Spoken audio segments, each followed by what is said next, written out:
Eu estava lendo, relendo e refletindo sobre o que eu diria sobre esses itens sobre o Hamlet, quando eu tive a oportunidade de ver tardiamente, não vi quando estreou, o filme Relatos Selvagens, do Zifrón, argentino, de 2014. Filme brilhante, filme que eu recomendo a todos os senhores.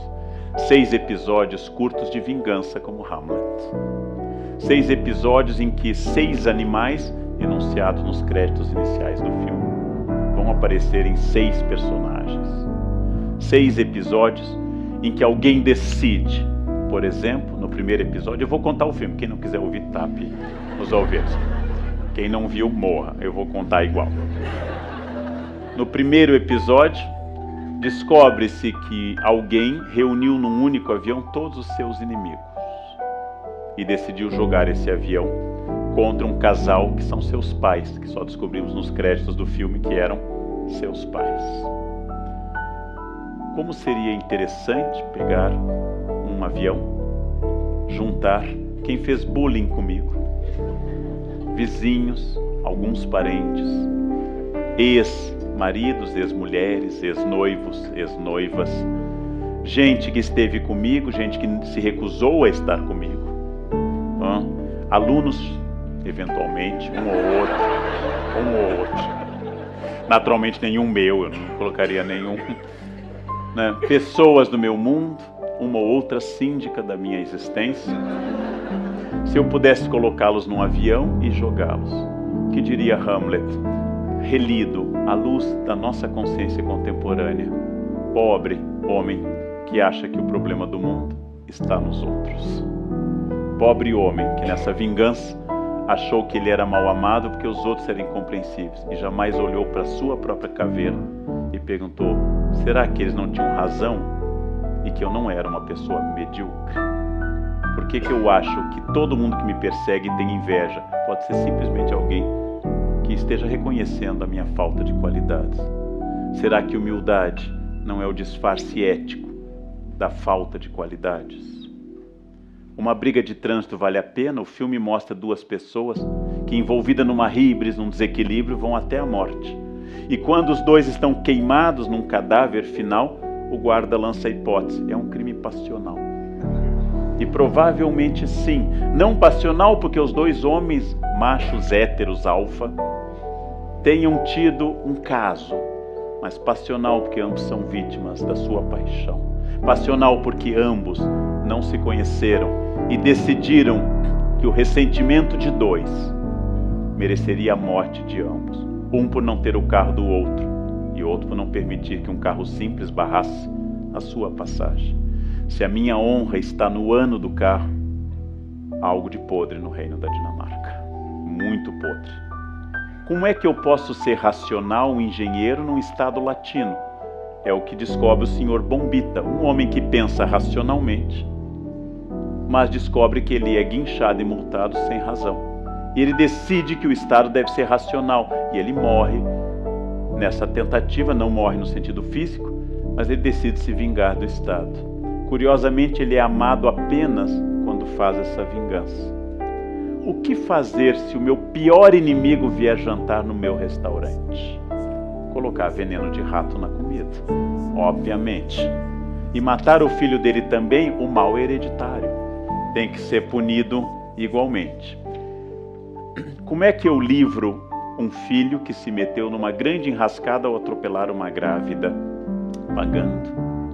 Pagando a todos os envolvidos e tratando daquilo que Marx previa no 19, transformar todas as relações em mercadoria, já que todos são corruptos, o filho, a mãe, o pai, o advogado corrupto, o pleonasmo e todo o resto envolvido. E o episódio mais longo e mais instigante, a noiva que está feliz casando no seu melhor dia da vida e descobre, coisa terrível, filme na Argentina, obviamente, não é no Brasil, que seu noivo a traiu e convidou a mulher com quem ele atraiu para o casamento. Horrível isso, né? É ficção, isso é ficção cinematográfica. Muito curiosamente, a noiva decide se vingar, basicamente, giving, não?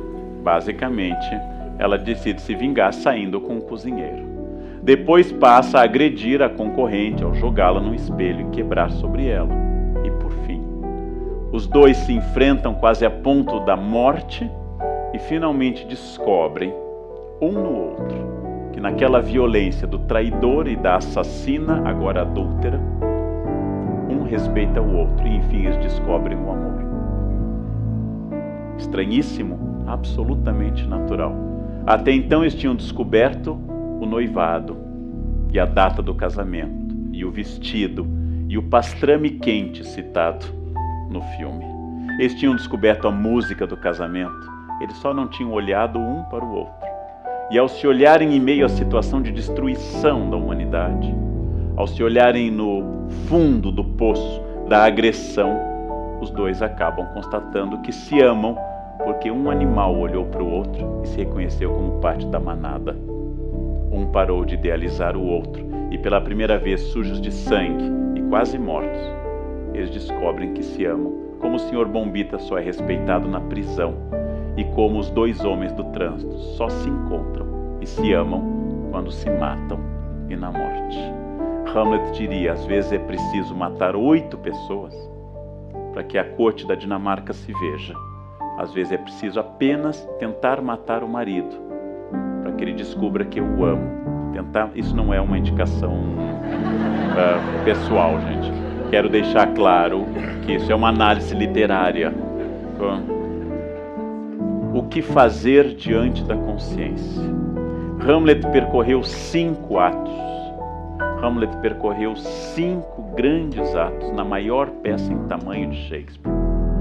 Para testar a amizade com Marcelo, para testar a falsa amizade Rosencrantz, para descobrir que sua mãe cedeu apenas a sua sensualidade, para descobrir que seu pai quer vingança, e para chegar ao ponto em que, tendo matado Polônio, tendo matado Cláudio, tendo se envolvido numa trama que levará à morte de sua mãe, que levou ao suicídio de Ofélia, que matou o irmão de Ofélia, e que ele próprio acabou sendo ferido pela espada envenenada, em que ele passou por toda a provação, e ele está pronto agora para olhar as coisas com objetividade.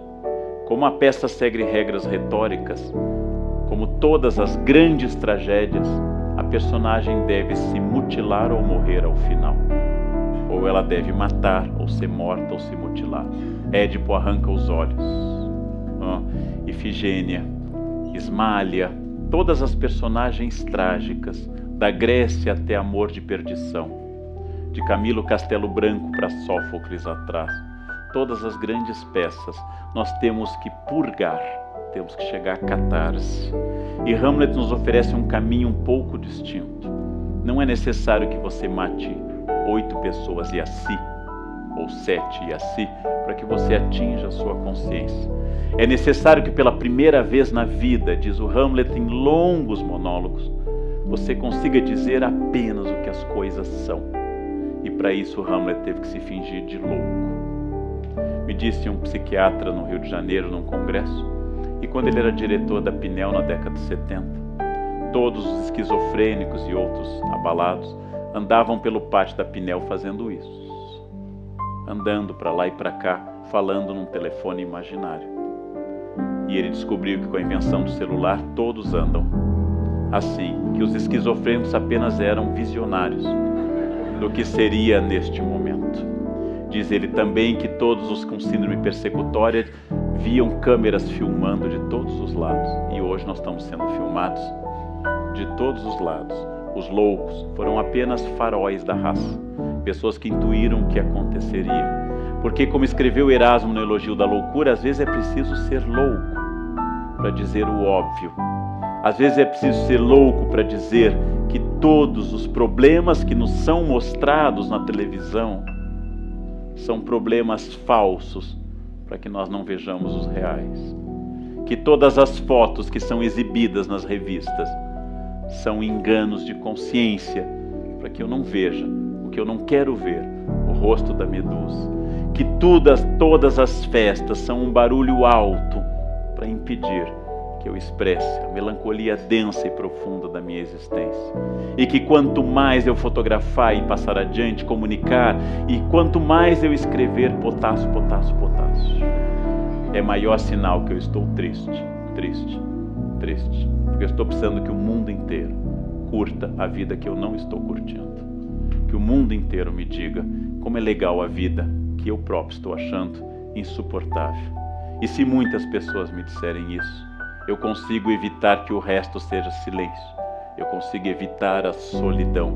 E eu consigo, finalmente, descobrir que eu vivo em sociedade, mas que a minha consciência é minha, que o meu projeto é meu, que minha vida é absolutamente minha, que ela é resultado das minhas escolhas, que o meu eu é imperativo, que eu estarei onde eu desejar, construirei a família que eu desejar, a partir de uma série de reflexões e ações que vão interagir com o real, que vão interagir com a decisão das outras pessoas. Escreveu em espírito Foucaultiano um filósofo que nós estabelecemos hospícios a partir do século XIX para que nós pudéssemos ter a certeza de que os que estão lá dentro são loucos, logo por consequência, conclusão lógica, eu não sou. Se eu não estou no hospício, há uma chance grande de eu não ser louco. A Idade Média não tinha hospícios, porque a separação entre loucos e não loucos era muito mais fluida na Idade Média. Hamlet nos diz que nós temos que estabelecer poderes, temos que estabelecer cenas, temos que estabelecer etiquetas, formalidades, porque eu não aguento constatar que todo mundo é um teatro e que o papel que eu estou representando e que cada um representa na sua vida é insuportável, porque não é o papel que eu escrevi, não é o papel que eu queria, não é o papel absolutamente daquilo que eu desejava. Recebi uma revelação de um senhor, que muito simples, porteiro de um local que eu frequento, confessou-me que retirou todo o seu fundo de garantia de uma vida inteira para assistir, não vou identificar o time, um time que ele seguia que jogaria no Japão uma mundial de clubes. Ao narrar isso, todas as pessoas que ouviram a história ficaram horrorizadas. Como é que uma pessoa tira o produto de uma vida do banco e vai ver um time num país distante, numa viagem caríssima que é o Japão? E eu pensei, é provável que seja a única coisa que ele fez, absolutamente notável, épica e dele. E todas as outras, guardar dinheiro, comprar casa, financiar, entrar num programa habitacional e trabalhar todos os dias, sejam o palco no qual ele foi ensinado pela família, por Deus, pela religião a funcionar. Na insanidade deste porteiro, ele pela primeira vez foi alguém. E quando ele tiver netos, talvez ele diga, a única coisa que ele fez a vida inteira, vovô tirou todo o dinheiro e foi ver o time ser campeão em Tóquio.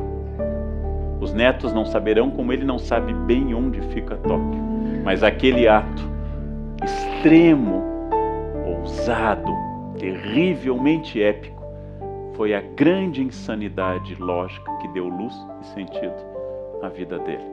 Hamlet está dizendo, quando todo mundo é normal, racional, equilibrado, poupa, tem plano de saúde, se veste equilibradamente, combina bege com marrom, azul marinho com azul celeste, usa sapato preto fechado, quando as mulheres vão para a entrevista com colar de pérolas e tailleur, e os homens de terno escuro e gravata bordô, quando todos dizem que querem contribuir para a empresa e querem dar tudo de si a nível de pessoa humana enquanto gente, para que essa empresa cresça, quando todos publicam que são felizes, quando todos dizem sem cessar, esta é minha vida e minha vida é legal porque eu estou viajando, porque eu estou comendo este prato, vejam, quando todos dizem a mesma coisa, eu preciso dizer que ser louco é a única possibilidade de ser sadio neste mundo doente.